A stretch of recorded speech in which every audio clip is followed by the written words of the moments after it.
The City of Cuero wants to keep you informed. Here is your October 9th Cuero City Council meeting recap. The meeting opened with Mayor Postmeyer commemorating the City of Cuero's 150th birthday by reading a proclamation that honored the community's rich 150-year history. Additionally, Mayor Meyer read proclamations for the upcoming Red Ribbon Week from October 23rd to 31st and Fire Prevention Week from October 8th to 14th. Representing the fire department, Captain Clint Morris, Lieutenant Training Officer Josh Schieneman, and firefighter Michael Renteria attended to accept the Fire Prevention Week proclamation. A public hearing was held regarding Caprock Renewable's request to rezone the southern part of an 87.19-acre tract in the J.J. Tumlinson League, A45, DeWitt County, Texas, transitioning from R2 residential to I1 industrial.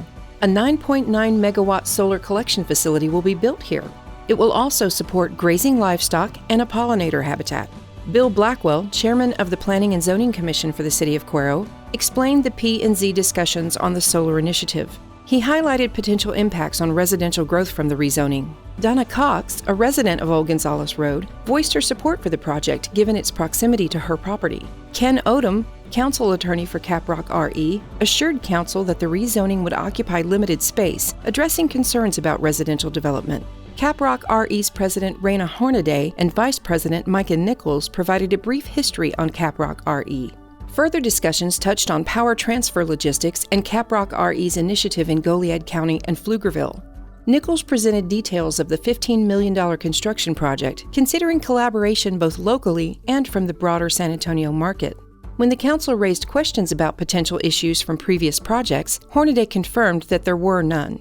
As for the benefits the project might bring to Cuero's electrical infrastructure, City Manager Wayne Berger clarified it would be recognized as an ERCOT asset. The primary benefit to the City of Cuero will be property tax revenue. The hearing concluded without any additional comments or questions. The meeting continued with an emergency reading concerning the approval of a right-of-way utility easement from Studio Built by Amherst for the main circuit that runs through San Antonio Street and the north side of Live Oak. This will relocate the line to the backside alleyway to avoid issues and potential damage from trucks or trailers coming into contact with the circuit pole. Studio Built by Amherst will shoulder the entire cost of the project. Council unanimously approved the emergency ordinance.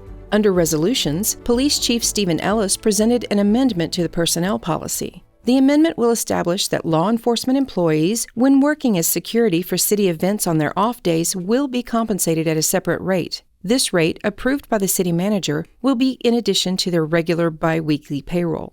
The amendment can be found on the City of Cuero's website. Council unanimously approved the amendment. Berger presented a request to fence off Stell Street and the undeveloped portion of East Lacey Street. Kim Uresti, a property owner adjacent to the undeveloped East Lacey Street, presented her request, highlighting the need for a barrier to prevent unauthorized entry and littering. Council approved the drafting of an ordinance to facilitate this project. Next, Stephen Ellis requested the temporary street closure on behalf of the First Methodist Church for the Trunk or Treat event held on October 31st from 5 to 8 p.m. This will temporarily close the street corners around the courthouse to ensure safety during the event. Sandra Osman, Main Street Director, also requested a temporary street closure from East North Railroad to East Main Street for the annual Halloween Pet Parade and the 100 block of East Main from Esplanade to the corner of East Main and Gonzales for the Stevenson Unit Car Show.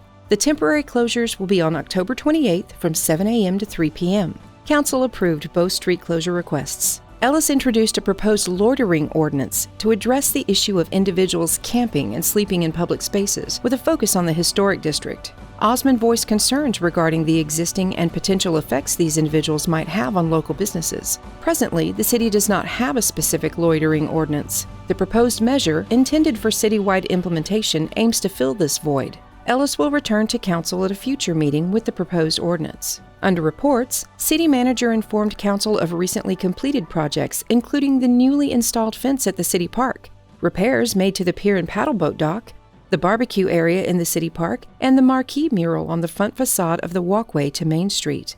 Mayor Postmeyer announced upcoming events for the city, which include Keep Cuero Beautiful, Farmers Market and Pet Parade events on October 28th from 9 a.m. to 1 p.m., the Fall Cleanup on October 16th through the 21st, This Cuero City Council meeting recap is intended to keep Cuero citizens informed and does not reflect all matters currently before the council. For further information, concerns, or public input, please contact the Office of the City Secretary. For the latest updates on the City of Cuero, as well as council meeting agendas, minutes, and more, visit www.cityofcuero.com.